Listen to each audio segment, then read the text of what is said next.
नमस्कार विद्यार्थियों, आप सभी का sangria public senior secondary school के डिजिटल प्लेटफॉर्म पर स्वागत है। आप लोग पढ़ रहे हैं हिंदी व्याकरण कक्षा 9 से 12, जिसका पहला टॉपिक जो है भाषा, व्याकरण और लिपि का सामान्य परिचय, इसका हम अध्ययन कर रहे हैं। जिसमें अपन ने पिछले 2 वीडियो में अपन ने भाषा और व्याकरण के बारे में अध्ययन किया था और आज हम पढ़ने जा रहे हैं लिपि के बारे में।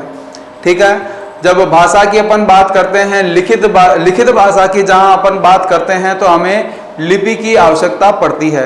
तो सबसे पहले हम बात करते हैं किसी भाषा के मौखिक रूप का, जो अपन बोल रहे हैं, है ना, उसको जो लिखने की कोशिश करेंगे। जैसे मैंने कहा मोहन खाना खाता है, ये तो मेरा हो गया मौखिक रूप। और जो ही मैंने आपको कहा कि भाई इसको लिखना है, तो मैंने बोला मोहन खाना खाता है। ठीक है, तो ये मोहन क्या हो गया, ये आपके लिखित रूप हो गया। तो इसके लिए हमें लिखित रूप में किसकी आवश्यकता पड़ती है? लिपि की आवश्यकता पड़ती है। किसकी पड़ती है? लिपि की आवश्यकता पड़ती है। तो आज अपना जो टॉपिक है वो क्या रहेगा? अपना लिपि रहेगा। क्या रहेगा? लिपि। ठीक है, अब लिपि किसे कहते हैं? पहले लिपि शब्द का अपन बात करते हैं। लिप धातु, लिपि के जो अपन शब्द की बात अपन करें तो लिपि शब्द कहां से आया है? संस्कृत के लिप धातु से आया है। संस्कृत के लिप धातु। अब ये धातु क्या होता है, शब्द को थोड़ा समझो। जहां से शब्दों का निर्माण होता है, मूल रूप जो होते हैं वो क्या कहलाते हैं? धातु। लिप धातु से क्या बना शब्द? धातु से बना है लिपि। ठीक है, अब तो इसका शाब्दिक अर्थ क्या होता है? इसका शाब्दिक अर्थ होता है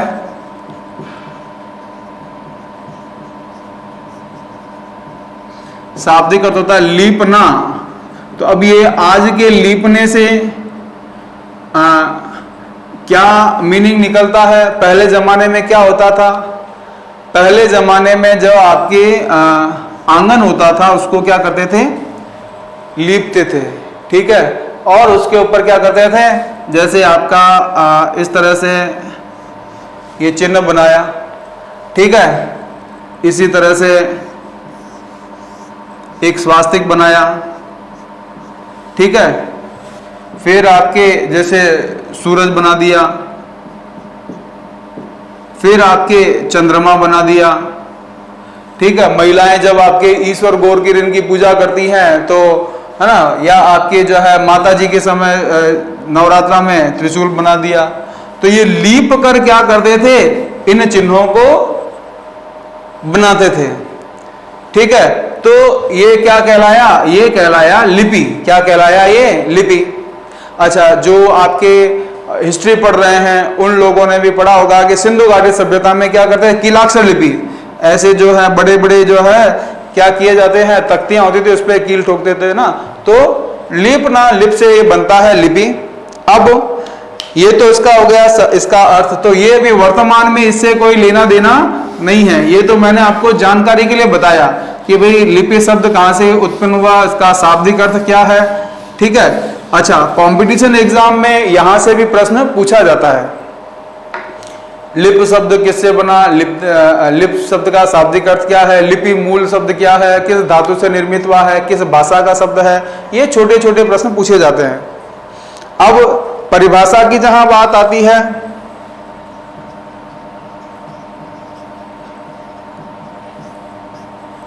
परिभाषा की जहां बात आती है, जब भाषा को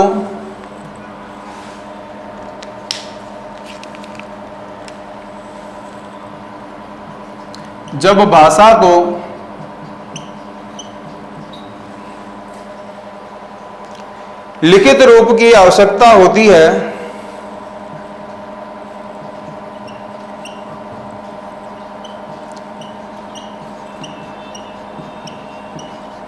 लिखित रूप की आवश्यकता होती है,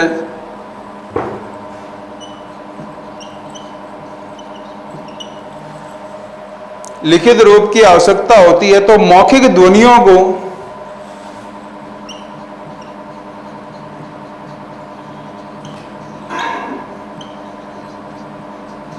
तो मौखिक ध्वनियों को अंकित करने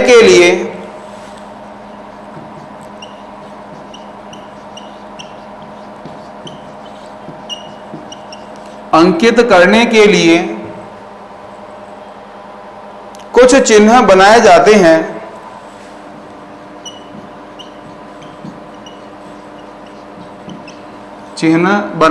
हैं।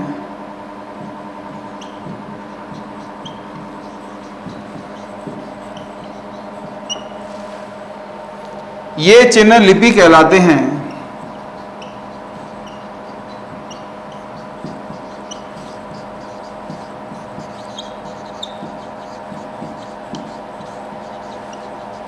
समझना इस चीज को क्या क्या है परिभाषा में। तो सबसे पहली बात आती है भाई कि जब भाषा को लिखित रूप की आवश्यकता होती है, जब हम बोल रहे हैं तब हमारे लिपि की आवश्यकता नहीं है, मौखिक रूप में लिपि की आवश्यकता नहीं है।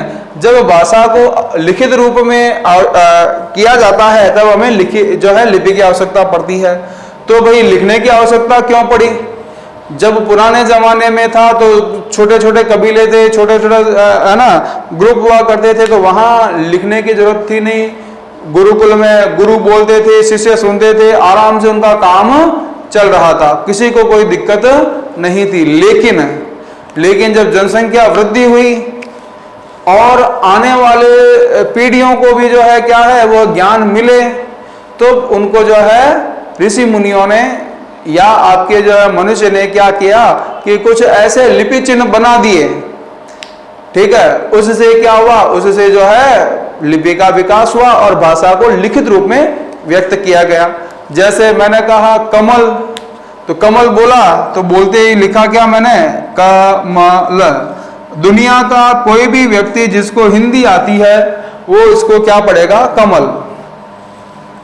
इसी तरह से मैंने KAMAL ये मैंने लिख दिया, किस में लिखा मैंने लिखा अंग्रेजी में। ठीक है, मैंने अपनी लिपि बदल ली, लेकिन इसका भी उच्चारण क्या रहेगा, कमल ही रहेगा। ठीक है, इसी तरह से तो ये क्या हो गए, ये चिन्ह हो गए, इसका उच्चारण क ही होगा, इसका उच्चारण म ही होगा, इसका उच्चारण ल ही होगा। तो मौखिक ध्वनि जैसे क, ये क, म तो ये म, ल तो ल। तो मौखिक ध्वनियों को अंकित करने के लिए, अंकित करना मतलब क्या हो गया, लिखना।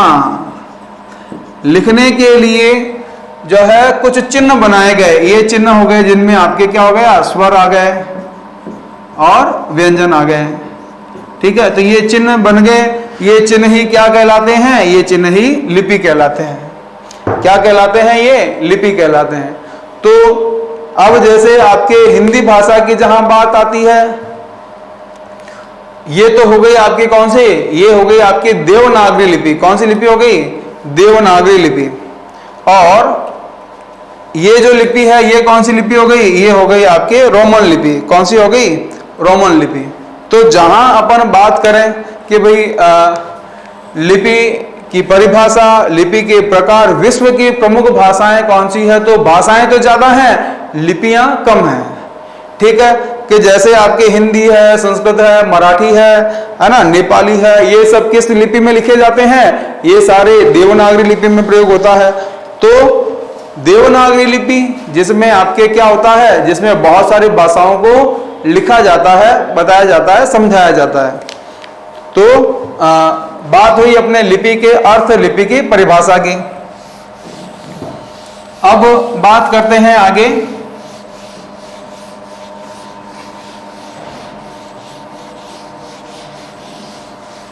कि लिपि की परिभाषा। तो ध्वनि, लिखित ध्वनि संकेत को, लिखित ध्वनि संकेत को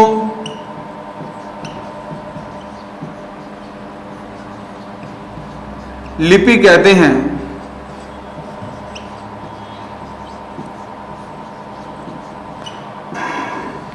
अब कुछ लिपियों की चर्चा करें अपन, लिपि और भाषा की चर्चा करें तो लिपि और भाषा।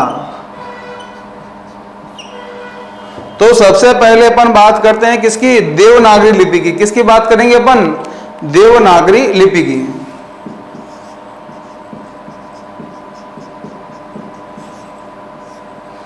देवनागरी लिपि, देवनागरी लिपि में सबसे पहले भाषा कौन सी आती है भाई, संस्कृत भाषा। कौन सी भाषा, संस्कृत भाषा। फिर उसके बाद में अपन बात करते हैं कि भाई और कौन सी भाषा आती है, हिंदी भाषा। हिंदी के बाद मराठी भाषा, मराठी भाषा के बाद नेपाली भाषा, नेपाली भाषा के बाद प्राकृत भाषा, प्राकृत भाषा के बाद अपभ्रंश भाषा,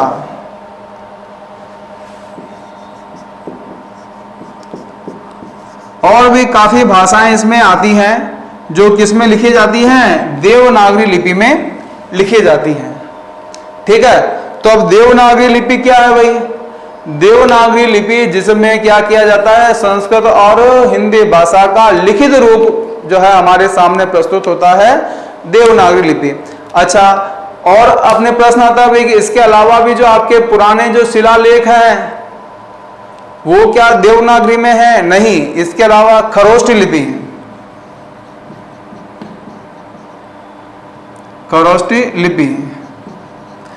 ठीक है, इसका भी प्रयोग जो है प्राचीन समय में आपके प्राकृत अपभ्रंश भाषा का किया जाता था। जैसे अशोक के शिलालेख हैं, जैन धर्म के शिलालेख हैं, वो खरोष्ठी लिपि में भी मिलते हैं। इसी तरह से अपन बात करते हैं कि भाई और प्राचीन लिपियों की बात करें तो सिंधु भाषा की जो लिपि है वो अभी तक पढ़ी नहीं गई है, किलाक्षर लिपि है ना। इसमें जो है शब्द तो दिख रहे हैं लेकिन उनका मीनिंग क्या है वो समझ नहीं पा रहे हैं, शब्दों को पढ़ा नहीं पा रहा है। तो ये देवनागरी लिपि, पहली लिपि की बात अपन ने करी। अब उसके बाद में अपन दूसरी लिपि की बात करते हैं, रोमन लिपि की।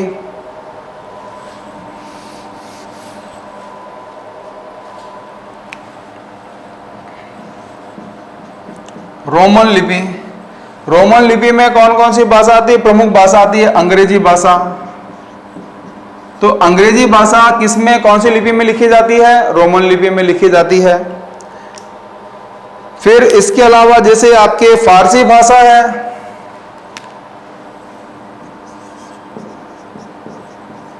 फारसी भाषा, सॉरी फारसी तो होगी आपकी लिपि और भाषा क्या हो जाएगी आपके उर्दू, और फारसी भाषा भी है, ये भी ध्यान रखना, फारसी लिपि भी है और फारसी भाषा भी है। ठीक है, फारसी भाषा, उर्दू भाषा, ये लिपि फारसी लिपि है। इसी तरह से जो आपके सिख लोग जो पढ़ते हैं पंजाबी भाषा, उसकी लिपि कौन सी हो जाएगी, उसकी लिपि हो जाएगी आपके गुरुमुखी लिपि।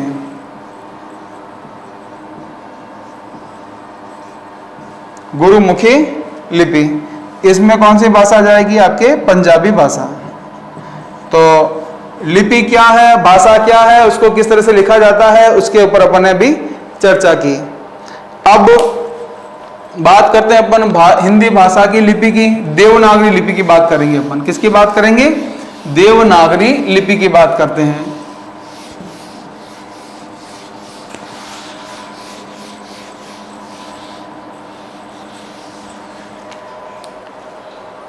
क्योंकि अब आगे अपने को हिंदी का व्याकरण देखना है तो सबसे पहले अपन बात करेंगे किसकी, देवनागरी लिपि की। देवनागरी लिपि।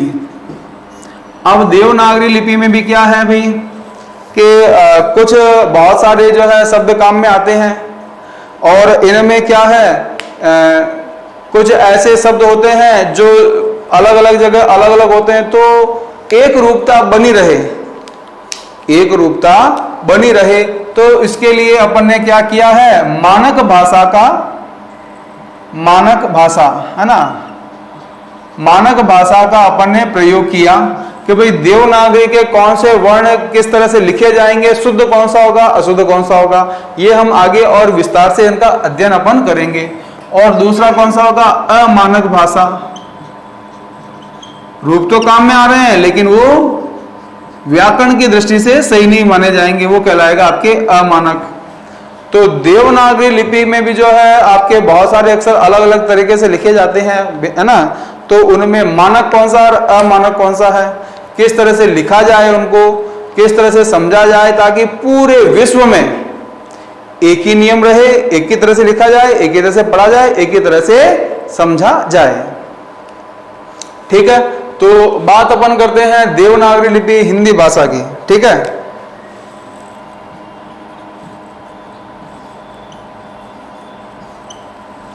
इसमें भारत सरकार ने क्या किया है, भारत सरकार ने मानक स्वरूप जो है देवनागरी लिपि का मानक स्वरूप क्या किया है, प्रकाशित किया है, ताकि पूरे भारत में ही नहीं पूरे विश्व में एक स्टैंडर्ड जो लैंग्वेज है वो आपके चलती रहे, और उसी स्टैंडर्ड लैंग्वेज के चलते हुए क्या करें, उसका सभी प्रयोग करें, सभी उसको समझें, अलग अलग क्षेत्रों में अलग अलग न रहे। ठीक है, और अगर मान लो प्रयोग में लाई जाए तो वो कौन सी कहलाएगी, वो आपके अमानक कहलाएगी। ठीक है, तो मानक भाषा के लिए उन्होंने क्या किया है, हिंदी भाषा विभाग का एक गठन किया, उन्होंने देवनागरी लिपि पर काफी काम किया, और कुछ मानक शब्दों का उन्होंने क्या किया है, प्रयोग में लेकर आए हैं। तो जो आपकी मानक वर्णमाला क्या है, जिसका देवनागरी लिपि में प्रयोग किया जाता है, उसकी अगर अपन चर्चा करें तो मानक रूप कौन सा है, उसके लिए अपन देखें कि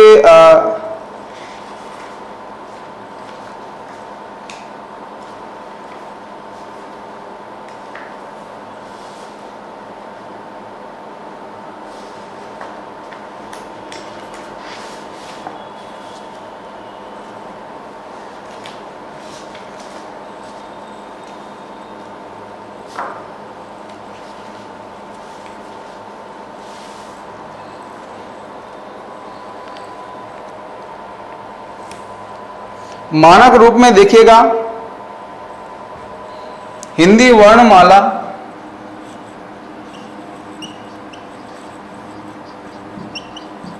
हिंदी वर्णमाला में आपके मूल वर्ण कितने हैं,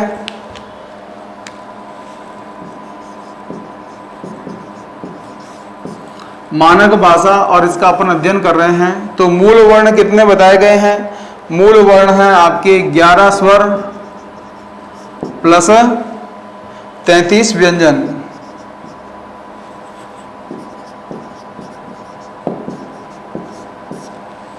ठीक है, उसके बाद में इसमें जो है क्या है, संयुक्त व्यंजन भी है। कितने संयुक्त व्यंजन हो गए, 4 संयुक्त व्यंजन। संयुक्त व्यंजन कौन से हैं भाई, क्ष, त्र, ज्ञ और स्र, ये हो गए आपके संयुक्त व्यंजन। ठीक है, तो 44 और 4 कितने हो गए, 48 हो गए। अब उसके बाद और क्या क्या चीज है भाई, अयोगवाह कितने हैं, अयोगवाह और द्विगुणित व्यंजन सहित कितने हो गए, 52 हो गए। तो अयोगवाह में कौन से हैं भाई, अयोगवाह में है आपके अंग और अह। ठीक है, इन सब का विस्तार से अपन अध्ययन किस में करेंगे, वर्णमाला में करेंगे। ठीक है, प्लस हो गए 2। फिर आपके अगला कौन सा है, द्विगुण, या जिनको अपन क्या कहते हैं, उक्षिप्त।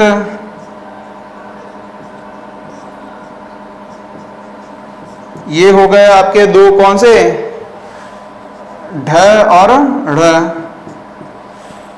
तो कितने हो गए, 50 और 2 52। ये आपके मानक हिंदी वर्णमाला में, मानक में है ना, स्टैंडर्ड में देवनागरी लिपि के अंदर जो है बताए गए हैं। अब इसमें इनका जो है वर्गीकरण किया गया है। वर्गीकरण क्या किया गया है वो देखिएगा।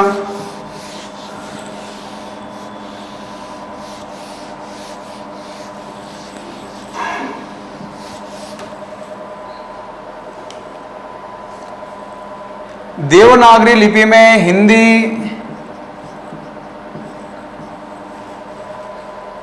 वर्णमाला को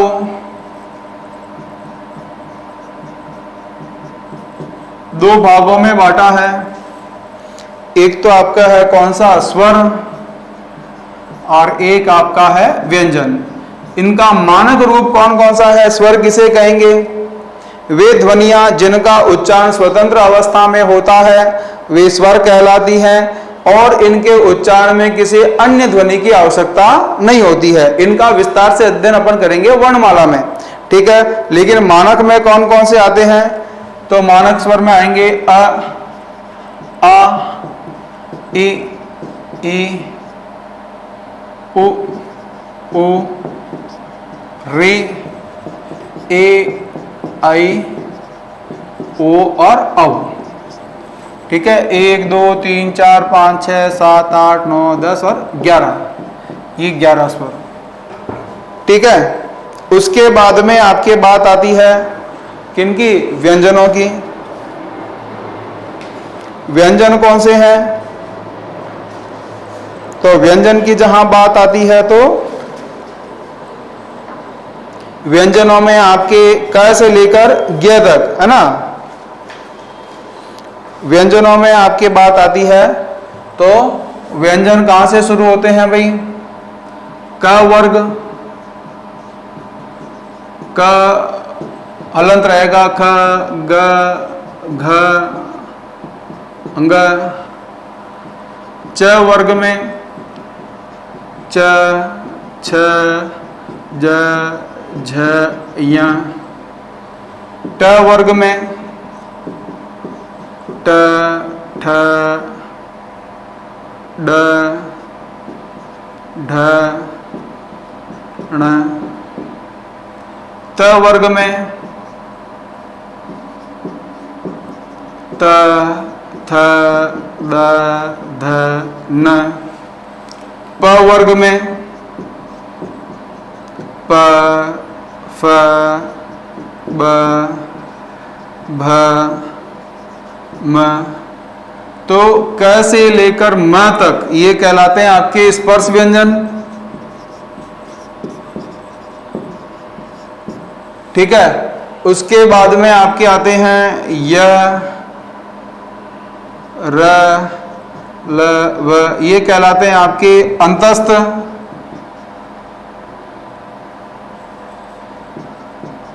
अंतस्थ।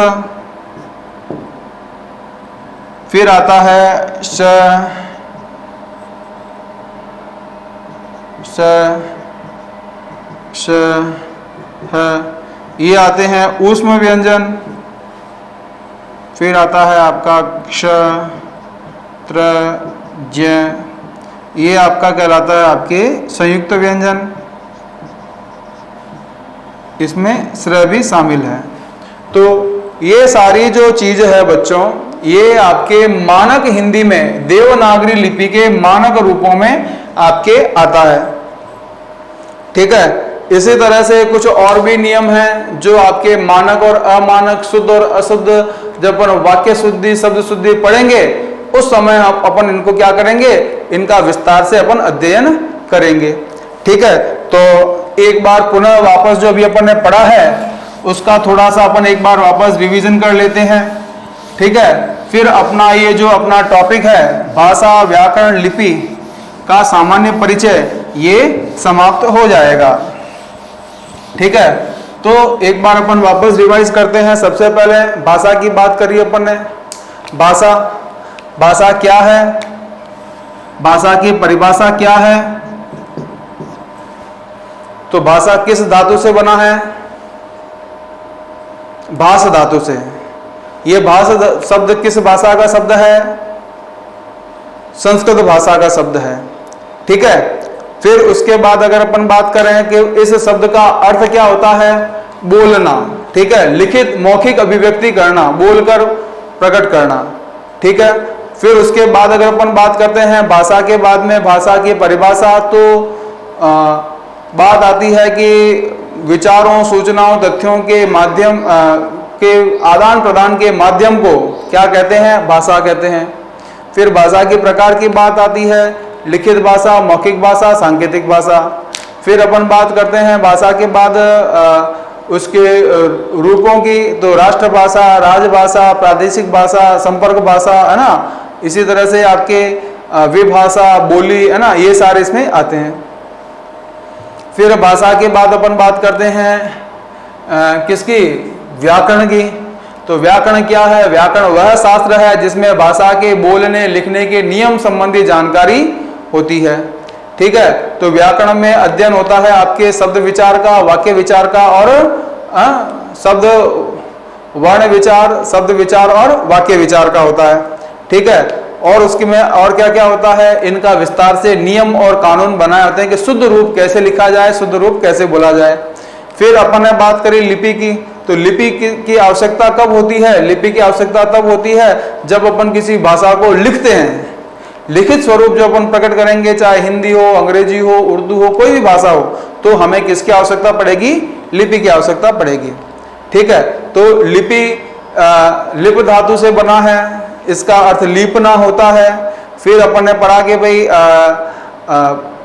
कुछ ध्वनि चिन्ह जो आपके लिखित रूप में काम में लिए जाते हैं वो कहलाते हैं लिपि कहलाते हैं। ठीक है, इस तरह से अपन ने लिपि के बारे में पढ़ा। फिर अंत में अपन ने देखा कि विश्व की प्रमुख लिपियां कौन कौन सी है, जिसमें देवनागरी लिपि का अपन ने अध्ययन किया। देवनागरी लिपि में संस्कृत भाषा, हिंदी, मराठी, है ना, और इसके अलावा आपके जो है नेपाली आदि भाषाएं आती हैं। फिर पंजाबी भाषा की अपन ने बात करी, इसकी गुरुमुखी लिपि है। अंग्रेजी भाषा की जहां अपन ने बात करी, रोमन लिपि है। इसी तरह से उर्दू भाषा है, उसकी फारसी लिपि है। तो ये कुछ विश्व की प्रमुख भाषा और लिपियों के बारे में अपन ने चर्चा करी। फिर अपन ने देवनागरी लिपि के मानक रूप की बात करी कि मानक रूप कौन सा है, जो भारत सरकार के द्वारा बताया गया कि यही मानक स्टैंडर्ड रूप रहेगा, शुद्ध रूप रहेगा, तो उसकी भी अपन ने चर्चा करी है। तो इस प्रकार से अपना जो पहला टॉपिक है भाषा, व्याकरण और लिपि, ये यहीं पर समाप्त होता है। ठीक है, और अगले वीडियो में इसके अपन आगे वाला टॉपिक अपन देखेंगे। तब तक के लिए धन्यवाद।